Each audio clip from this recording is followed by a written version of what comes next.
Bharat Ratna doctor Bhimrao Ambedkar ಅವರಿಗೆ ಕೋಟಿ ಕೋಟಿ ನಮನ. ಇವರ ಜೀವನವನ್ನು ಆಧರಿಸಿ ಈ ಧಾರಾವಾಹಿಯನ್ನು ನಿರ್ಮಿಸಲಾಗಿದೆ.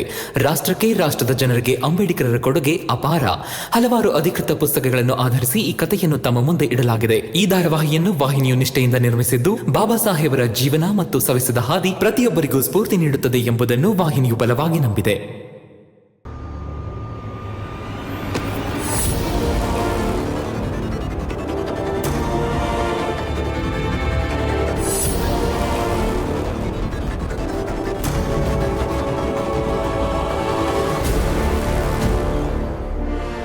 ಬೇಡ, ದ್ವೇಷ ಅದೆಷ್ಟೇ ದೊಡ್ಡದಿರ್ಬೋದು, ಇದೆಲ್ಲ ಒಳ್ಳೇದಲ್ಲ. ಬಿಡು. ಮುದ್ಕ ಬಿಡೋ ಕೈನಾ.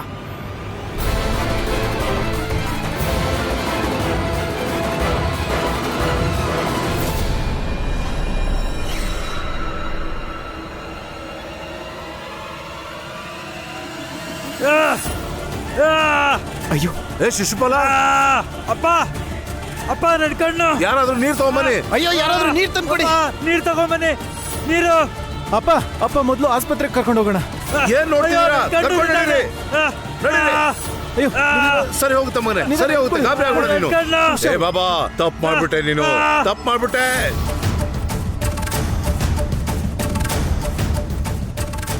ರಾಮ, ಇವ್ರ ಜೊತೆ ನೀನು ಆಸ್ಪತ್ರೆಗೆ ಹೋಗು. ನಾನು ಇವರೆಲ್ಲರ ಜೊತೆ ಹೋಗಿ ಬಾಕಿ ಇರೋ ಕೆಲಸ ಮುಗಿಸ್ಕೊಂಬರ್ತೀನಿ. ಬಾಬಾ, ಹೋಗಿ ಬನ್ನಿ ನೀವೆಲ್ಲ.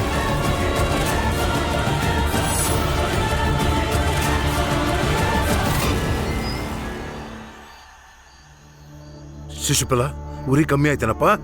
ಅಪ್ಪ, ಇನ್ನೂ ಕಣ್ಣು ಉರಿತಿದೆ.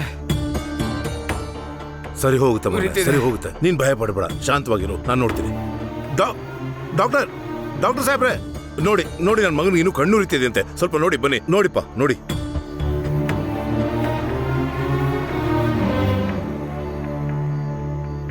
ನಾವು ಔಷಧಿ ಹಾಕಿ ಪಟ್ಟಿನೂ ಹಾಕಿದೀವಿ. ಬೆಳಿಗ್ಗೆ ಹೊತ್ತಿಗೆ ಎಲ್ಲ ಸರಿ ಹೋಗುತ್ತೆ. ಡಾಕ್ಟರ್ ಸಾಹೇಬ್ರೆ, ಭಯ ಪಡೋಂತ ವಿಷಯ ಏನಿಲ್ಲ ತಾನೆ? ಇಲ್ಲ, ಅಂಥದ್ದೇನೂ ಇಲ್ಲ. ಔಷಧಿ ಕೆಲಸ ಮಾಡ್ತಿದೆ, ನೀವೇನೇ ಚಿಂತಿಸಬೇಡಿ, ಎಲ್ಲ ಸರಿ ಹೋಗುತ್ತೆ. ಮತ್ತೆ ಅದು ಈ ಪಟ್ಟಿ ಯಾವಾಗ ತೆಗಿತೀರಾ? ಪಟ್ಟಿನ 2-3 ದಿನದಲ್ಲಿ ತೆಗಿಬೋದು. ಸರಿ ಹೋದ್ಮೇಲೆ ನಾವೇ ಪಟ್ಟಿ ತೆಗೆದ್ಬಿಡ್ತೀವಿ. ಡಾಕ್ಟರ್ ಸಾಹೇಬ್ರೆ, ಯಾರು ಬೇಗ ಸರಿ ಹೋಗ್ತಾರೆ ಅಂತ ಹೇಳ್ಬೋದಾ? ಮೇಲ್ಜಾತಿಯ ಶಿಶುಪಾಲನ, ಇಲ್ಲ ಕೀಳು ಜಾತಿಯ ಆನಂದ, ಬಾಲ, ಕರುಣಾನ?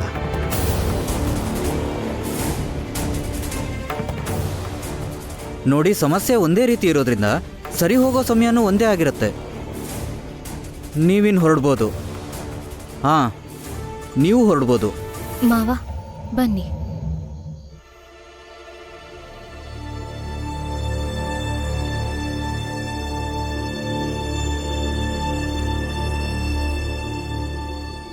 ಮೇಘನಾಥ್ ಅವರೇ, ಚೆನ್ನಾಗಿ ಆಲೋಚನೆ ಮಾಡಿ. ನಿಮ್ಮ ಮಗನೂ ಕೈ ಹಿಡಿದು ನಡೀತಾ ಇದ್ದಾನೆ,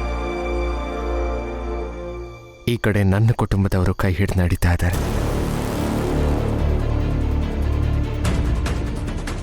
ಬಾಬಾ ಕೇಳಿದ ಪ್ರಶ್ನೆಗೆ ಡಾಕ್ಟರ್ ಏನಂತ ಉತ್ತರ ಕೊಟ್ಟರು ಅನ್ನೋದನ್ನು ಕೇಳಿಸ್ಕೊಂಡ್ರಿ ಅಲ್ವಾ?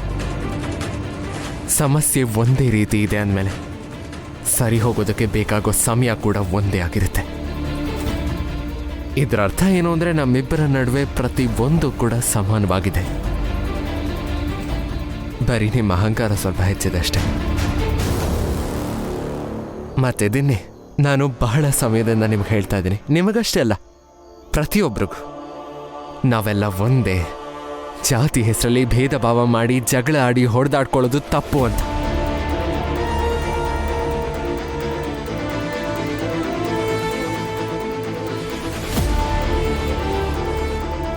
ಮತ್ತಿವತ್ತು ನಿಮ್ಮ ಹತ್ರ ಅದನ್ನೇ ಹೇಳ್ತಾ ಇದ್ದೀರಿ.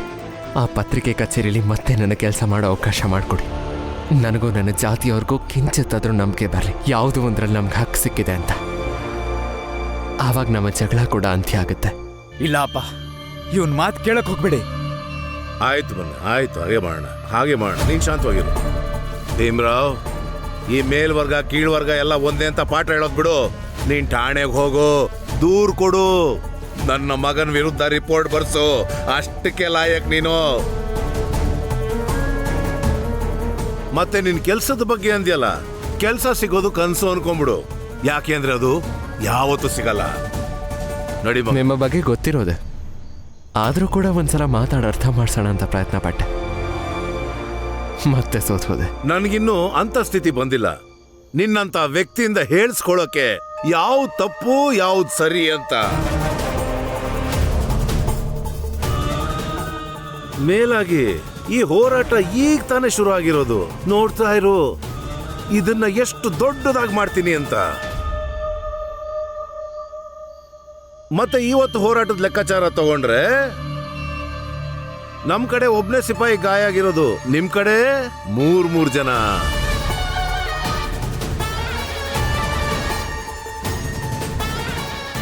ಇವತ್ತು ಲೆಕ್ಕಾಚಾರದಲ್ಲಿ ನಾವೇ ಗೆದ್ದಿರೋದು, ನೀವು ಸೋತಿರೋದು. ಹೀಗೆ ಮುಂದೇನು ನೀವು ಪದೇ ಪದೇ ಸೋಲೋಕ್ ಸಿದ್ಧವಾಗಿರಿ.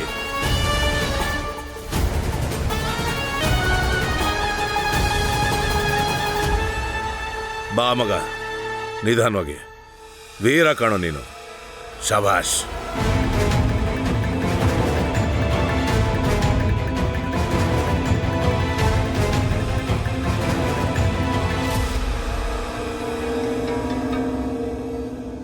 ಅಹಂಕಾರ ಅದು ಯಾರಲ್ಲೇ ಇರಲಿ, ಅಹಂಕಾರ ಇದ್ರೆ ವ್ಯಕ್ತಿ ಯಾವುದೇ ನಿರ್ಧಾರ ತಗೋಬೇಕು ಅಂದ್ರೂ ಅದಕ್ಕೆ ಅವಕಾಶ ಮಾಡಿಕೊಡಲ್ಲ.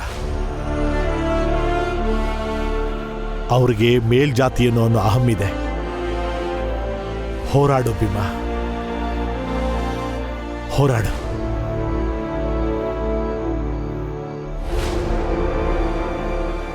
ಖಂಡಿತ ಬಾಬಾ. ನೀನ್ ಧೈರ್ಯವಾಗಿರು. ಆ ಭೀಮ್ರಾವ್ ಮೇಲೆ ಸೇಡ್ ತೀರ್ಸ್ಕೊಳ್ಳೋಣ. ಆ ಭೀಮ್ರಾವ್ ಪ್ರಾರಂಭ ಮಾಡಿರೋ ಹೋರಾಟಕ್ಕೆ ಅಂತ್ಯ ನಾನೇ ಹಾಡ್ತೀನಿ. ಮಹಿಪಾಲ, ಹೇಳಿ ಅಪ್ಪ. ನಾನು ಶಿಶುಪಾಲನ ಮನೆ ಕರ್ಕೊಂಡು ಹೋಗ್ತೀನಿ.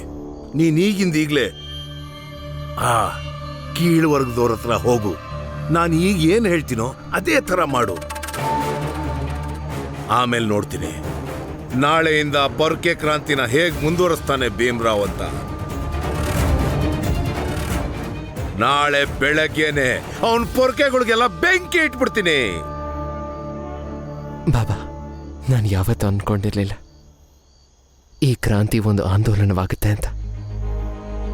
ಇನ್ನೀ ಹೋರಾಟನ ನಾವು ಗೆದ್ದೇ ಗೆಲ್ತೀವಿ.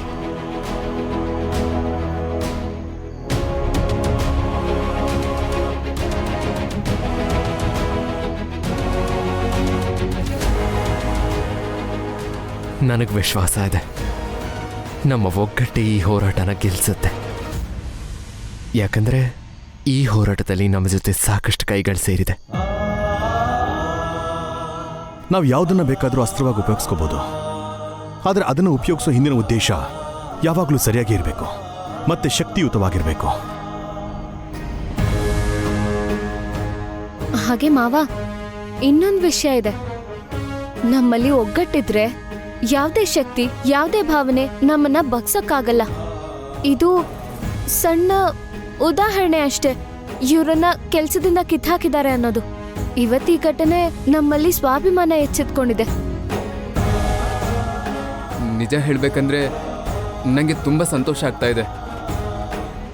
ನಮ್ಮ ಈ ಸ್ವಾಭಿಮಾನದ ಹೋರಾಟಕ್ಕೆ ಕಿಂಚಿತ್ ಸೇವೆ ಸಲ್ಲಿಕೆ ಆಗ್ತಾ ಇದೆ ಅಲ್ವಾ? ಕಿಂಚಿತ್ತ ಆನಂದಣ್ಣ, ನೀನು ಮಾಡಿರೋದು ತುಂಬಾ ದೊಡ್ಡ ಸೇವೆ. ನೀನು ಬಾಲಣ್ಣ, ಕರುಣಾತ್ಗೆ ಮಾಡಿರುವಂಥ ಈ ತ್ಯಾಗ, ಇದನ್ನ ಜನ ಸದಾ ನೆನಪಲ್ಲಿಟ್ಕೋಬೇಕು. ಒಂದು ಹೋರಾಟದಲ್ಲಿ ತ್ಯಾಗ ಅನ್ನೋದಿದ್ರೆ ಮಾತ್ರ ಅದು ದೊಡ್ಡದಾಗಿ ಹೊರಹೊಮ್ಮೋದಕ್ಕೆ ಸಾಧ್ಯ ಆಗೋದು. ನೀವೆಲ್ಲ ತುಂಬ ಧೈರ್ಯ ತೋರಿಸಿದ್ದೀರ, ಇದಕ್ಕೆ ಅನಂತ ಧನ್ಯವಾದಗಳು. ನನ್ನ ಪ್ರಕಾರ ಈಗ ಆನಂದಣ್ಣ, ಬಾಲಣ್ಣ, ಕರುಣಾತ್ಗೆ ನೀವೆಲ್ಲ ಮನೆಗೆ ಹೋಗಿ ಸ್ವಲ್ಪ ವಿಶ್ರಾಂತಿ ತಗೊಳ್ಳಿ. ನಾವೆಲ್ಲ ಸೇರಿ ಮುಂದಿನ ಹೋರಾಟಕ್ಕೆ ಸಿದ್ಧವಾಗ್ತೀವಿ. ಹಾ, ನಾನು ಮತ್ತೆ ಲಕ್ಷ್ಮಿ ಅಕ್ಕ ಇವ್ರನ್ನ ಮನೆಗೆ ಕರ್ಕೊಂಡು ಹೋಗ್ತೀವಿ. ಹಾಗೆ ಬರ್ಬೇಕಾದ್ರೆ ಕಂಬ್ಳಿನೂ ತರ್ತೀನಿ, ರಾತ್ರಿಗೆ ಸಹಾಯಕ್ಕೆ ಬರುತ್ತೆ. ಬನ್ನಿ. ಇಲ್ಲ, ನಾನು ಎಲ್ಲಿಗೂ ಹೋಗಲ್ಲ. ನಾನು ಈ ಸ್ವಾಭಿಮಾನದ ಹೋರಾಟದಲ್ಲಿ ಭಾಗವಹಿಸಬೇಕು. ಹೌದು, ನಾನು ನಿಮ್ಮನ್ನು ಬಿಟ್ಟು ಎಲ್ಲೂ ಹೋಗಲ್ಲ. ಯಾಕಂದರೆ ನನಗಿಷ್ಟ ಇಲ್ಲ ಈ ಜನಗಳೆಲ್ಲ ನನ್ನ ಬಗ್ಗೆ ಮಾತಾಡ್ಕೊಳ್ಳೋದು. ನಾನೊಬ್ಬ ಗಾಯ ಆಗಿ ಮನೆ ಸೇರ್ಕೊಂಡಿರೋ ಸೈನಿಕ ಅಂತ. ಹೌದು, ನಾವು ಹೀಗೇನೆ ಕಸ ಗುಡಿಸ್ತೀವಿ. ಸರಿಯಾಗಿ ದಾರಿ ಕಾಣಿಸ್ತಿಲ್ಲ ಅಂದ್ರೇನು, ಸ್ವಲ್ಪ ಎಡಬೋದು. ಆದ್ರೆ ಈ ಯಾತ್ರೆಯಲ್ಲಿ ನಾವು ಭಾಗಿಯಾಗ್ತೀವಿ. ಆದ್ರೆ ಕರುಣಾತ್ಗೆ ನೀವಿರೋ ಸ್ಥಿತಿನೊಂದ್ಸಲ ನೋಡಿ. ಈ ಸ್ಥಿತಿಲಿ ನಾನು ನಿಮ್ಮ ಕೆಲಸ ಮಾಡೋದಕ್ಕೆ ಹೇಳಕ್ಕಾಗಲ್ಲ. ಆ ರೀತಿ ಹೇಳೋದಕ್ಕೆ ಖಂಡಿತ ನನ್ನ ಮನ್ಸು ಒಪ್ಪೋದಿಲ್ಲ. ಭೀಮ ಹೇಳೋದು ಸರಿ ಇದೆ. ಆದ್ರೆ ಅಪ್ಪ, ನಾವು ನಿಮ್ಮ ಜೊತೆ ನಡ್ಕೊಂಡು ಬರ್ಬೋದಲ್ವಾ? ಜೈ ಸ್ವಾಭಿಮಾನ ಅಂತ ಘೋಷಣೆ ಕೂಗ್ತಾ ಕಡೆ ಪಕ್ಷ ಬೇರೆಯವ್ರಿಗಾದ್ರೂ ಉತ್ತೇಜನ ಕೊಡೋದ್ರಲ್ಲಿ ಸಹಾಯ ಮಾಡ್ಬೋದಲ್ವಾ? ಹೌದು ಭೀಮ, ಬೇಡ ಅನ್ಬೇಡ.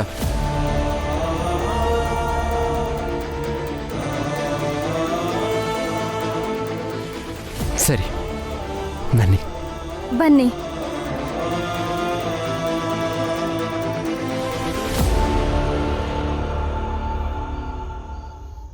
ಅಯ್ಯೋ, ಇಂಥ ಕೆಲಸಗಳನ್ನೆಲ್ಲ ಭೀಮ್ರಾವ್ ಸಣ್ಣ ವಯಸ್ಸಿಂದ ಮಾಡ್ಕೊಂಡೇ ಬಂದಿದ್ದಾನೆ. ತನಗೋಸ್ಕರ ಹೋರಾಡೋದು, ಅದನ್ನ ಸಮಾಜಕ್ಕೋಸ್ಕರ ಅಂತ ಎತ್ತಾಕೋದು. ಆದ್ರೆ ಸಮಾಜದ ಮುಗ್ಧ ಜನರು ಅದ್ ಹೆಂಗ್ ಇವನ್ ಬಲೆಗೆ ಬೀಳ್ತಾರೋ ಏನೋ ಗೊತ್ತಾಗೋದಿಲ್ಲಪ್ಪ. ಈಗ ನಮ್ ಪುರುಷೋತ್ತಮನ್ನೇ ನೋಡಿ, ಬಿದ್ನಲ್ಲ ಭೀಮನ್ ಬಲೆಗೆ. ನಿನ್ನೆ ತನಕ ಭೀಮ್ರಾವ್ ಬದ್ಧ ವೈರಿಯಾಗಿದ್ದೋನು ಇವತ್ ಸ್ನೇಹಿತ ಆಗೋಗ್ಬಿಟ್ಟಿದ್ದಾನೆ. ಆ ಪುರುಷೋತ್ತಮ ಇವತ್ ಭೀಮನ್ ತಲೆಬಾಗಿ ಘೋಷಣೆ ಕೂಗ್ತಿದ್ದಾನೆ ಅಂದ್ರೆ ನೀವೇ ಊಹೆ ಮಾಡ್ಕೊಳ್ಳಿ, ಯೋಚನೆ ಮಾಡಿ. ಆದ್ರೆ ಏನ್ ಲಾಭ? ಇವತ್ತು ಬಾಲ ಮತ್ತೆ ಆನಂದಂಗಾಗಿದ್ದು ನಾಳೆ ಪುರುಷೋತ್ತಮಂಗಾಗತ್ತಷ್ಟೇ. ಜನಾರ್ದನ,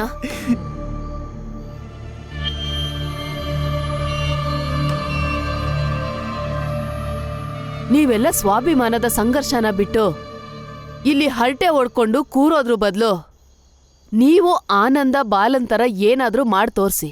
ಹಾ,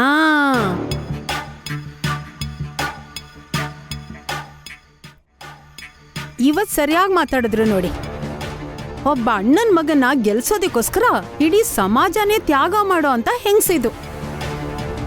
ಜೀಜಾಬಾಯಿ, ಇವ್ರು ಏನನ್ನಾದ್ರೂ ತ್ಯಾಗ ಮಾಡ್ಕೊಂಡಿರ್ಲಿ, ಆದ್ರೆ ನಾನು ನಂಜುಂಡ ಯಾವತ್ತಿಗೂ ಭೀಮನ್ ಪರ ಘೋಷಣೆ ಕೂಗೋದಿಲ್ಲ. ಅವನಿಗೋಸ್ಕರ ಯಾವ ತ್ಯಾಗಕ್ಕೂ ನಾನು ಸಿದ್ಧ ಇಲ್ಲ. ನೋಡ್ತೀರಿ.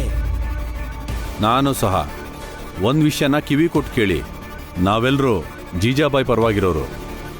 ಮತ್ತೆ ನಮ್ಗೆ ಪೂರ್ತಿ ವಿಶ್ವಾಸ ಇದೆ, ಒಂದ್ ವೇಳೆ ಜೀಜಾಬಾಯಿ ಸತ್ರು ಜೈ ಭೀಮ್ ಅಂತ ಮಾತ್ರ ಹೇಳಲ್ಲ. ಏನ್ ರಾಘಣ್ಣ? ಹೌದು, ಖಂಡಿತ ನಾವು ಭೀಮ್ರಾವ್ ಪರವಾಗಿ ಘೋಷಣೆ ಕೂಗಲ್ಲ. ಯಾವತ್ತು ಅಂತ ಸೇರಿಸ್ಕೋ. ನಾನು ಸಹ ಅಷ್ಟೇ. ಎದ್ರು ಬಿದ್ರು ಸತ್ರು ಭೀಮನ್ ಪರವಾಗಿ ನಿಲ್ಲೋದಿಲ್ಲ. ಬೀದಿ ಬೀದಿ ಅಲ್ಕೊಂಡಿರೋನ್ಗೆ ಯಾರ್ ಜೈಕಾರ ಹೇಳ್ತಾರೆ? ಜಿಜಾಬಾಯಿ, ನೀನು ಹೇಳ್ತೀಯಾ? ಮತ್ತೆ ಎಲ್ರೂ ಹೇಳ್ತಾರೆ ಜೈ ಭೀಮ್ ಅಂತ. ಯಾಕಂದ್ರೆ ನಾನ್ ಭೀಮನ್ನ ಹುಟ್ಟದಾಗಿಂದ ಇಲ್ಲಿವರೆಗೂ ನೋಡ್ತಾ ಬಂದಿದ್ದೀನಿ. ನನಗ್ ಗೊತ್ತಿದೆ ಭೀಮ ಜೀವನದಲ್ಲಿ ಯಾವ ಹಂತಕ್ಕೆ ತಲುಪ್ತಾನೆ ಅಂತ.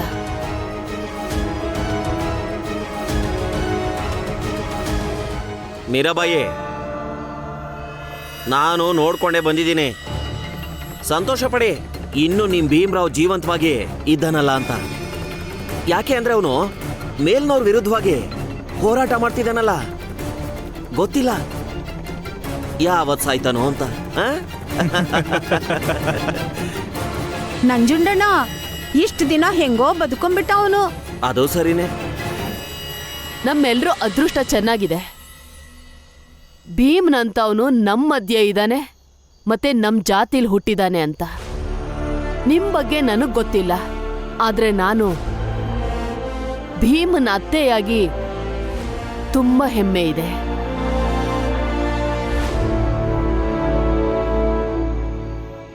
ಹೆಮ್ಮೆ ಪಡಮ್ಮ, ಯಾರು ಬೇಡ ಅಂದ್ರು?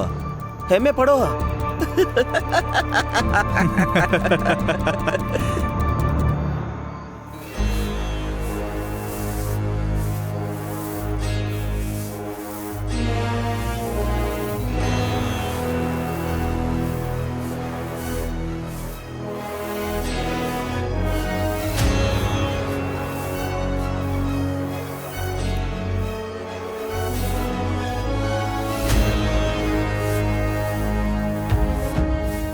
ಭೀಮಣ್ಣ, ಇವತ್ತು ಇಡೀ ರಾತ್ರಿ ನಾವು ಕಸ ಗುಡ್ಸೋಣ.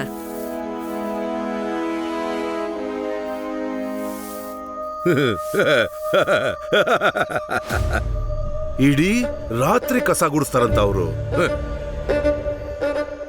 ಇಷ್ಟೊಂದು ಹಠಾನು ಒಳ್ಳೇದಲ್ಲ ಭೀಮ್ರಾವ್. ಬೆಲೆ ತೆತ್ತೇ ತಿರ್ತೀಯ. ಈ ಹಠಕ್ಕೆ ನೀನು ಬೆಲೆ ಕಟ್ಟಲೇಬೇಕು.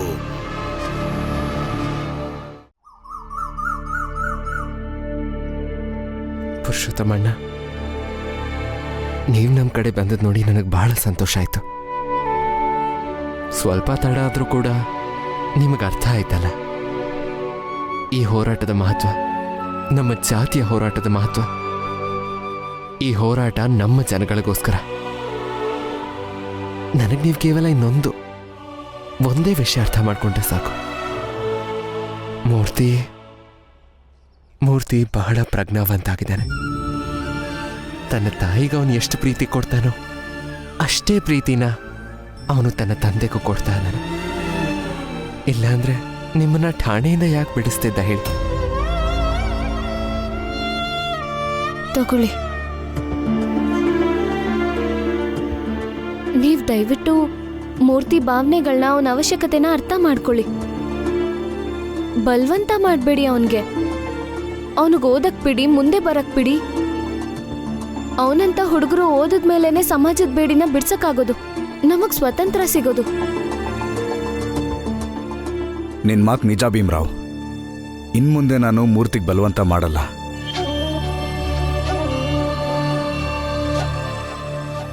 ಬಲವಂತ ಮಾಡಲ್ವಾ?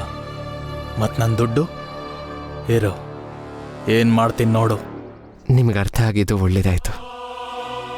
ನೀವೀಗ ಆರಾಮಾಗಿ ಚಹಾ ಕೊಡಿರಿ. ನಾವಿಬ್ರು ಆಚೆ ಹೋಗಿ ನೋಡ್ತೀವಿ ನಮ್ಮ ಜೊತೆ ಯಾರ್ಯಾರು ಕ್ರಾಂತಿಯಲ್ಲಿದ್ದಾರೋ ಅವ್ರು ಚಹಾ ತಿಂಡಿ ಮಾಡಿದ್ರ ಅಂತ. ಹಾ,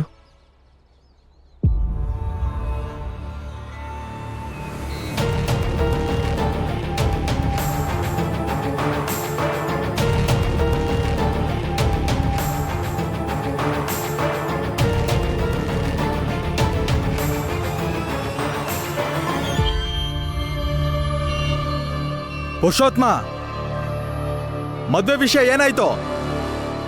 ನನಗೆ ಇನ್ನೊಂದು ಸ್ವಲ್ಪ ಸಮಯ ಕೊಡಿ. ಇನ್ನು ಎಷ್ಟು ಸಮಯ ಬೇಕೋ ನಿನ್ಗೆ? ಹೇಳು.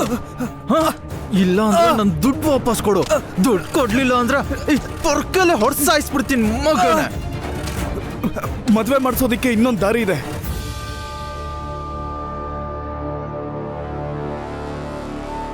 ಏನೋ?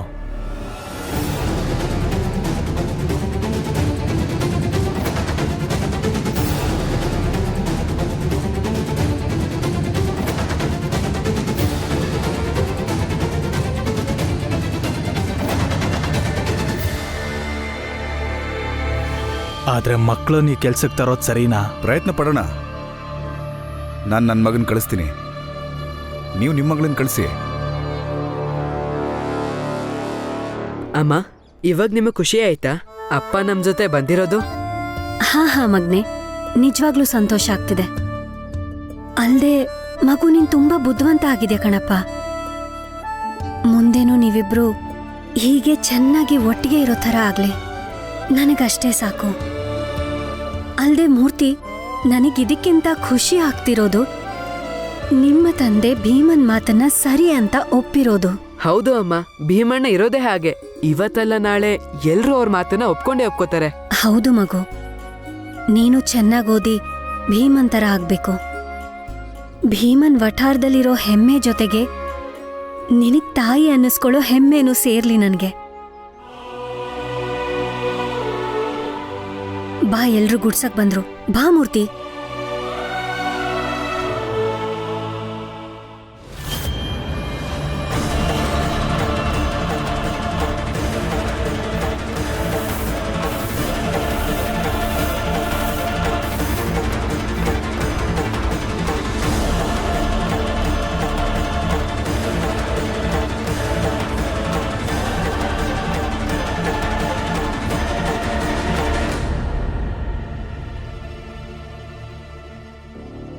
ಮೂರ್ತಿ,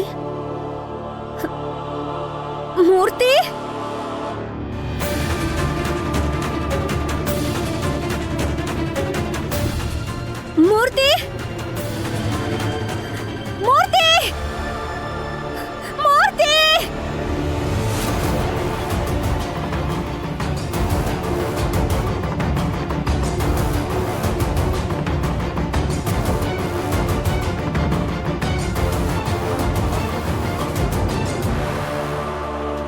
ಎಲ್ಲಿ ಹೋದ್ರು ಇವರು?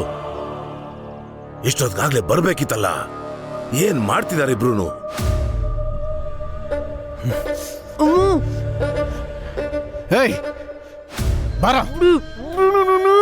ಇವನನ್ನ ಕರ್ಕೊಂಡ್ ಬರೋಕೆ ಯಾಕೆ ಇಷ್ಟೊಂದು ತಡ ಮಾಡಿದ್ರಿ? ತಗೋ ಕುರ್ಚಿ ಕಟ್ಟಾಕು. ಕೂರ್ಸಿ ಕೂರ್ಸಿ ಕೂರ್ಸಿ ಅವನ್ನ. ಬಿಡಿ ನನ್ನ, ಬಿಡಿ ನನ್ನ, ಬಿಡಿ ನಾಲ್ಗೆ ತುಂಬಾ ಉದ್ದ ಇದೆ ಇವ್ನಿಗೆ.